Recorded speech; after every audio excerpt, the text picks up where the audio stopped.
آپ نے بتایا کہ خوف اور محبت ایک الگ الگ چیزیں ہیں اور دونوں کا ہونا ایک بیلنس رکھتا ہے.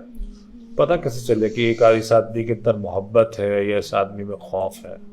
بہت سمپل ہے علی بھائی. جی اگر آپ بے قرار ہیں، بے چین ہیں، بے سکون ہیں جی اور اپنے رب کا نام آپ لیتے ہیں، اس کی بارگاہ میں اپنی جبیں کو جھکاتے ہیں، اس کا ذکر کرتے ہیں بیٹھ کر، کھڑے ہو کر، لیٹ کر، اور آپ کے بے قرار دل کو قرار آ جاتا ہے، جی آپ کی بے چینی چین میں بدل جاتی ہے، جی بے سکونی سکون میں بدل جاتی ہے، جی.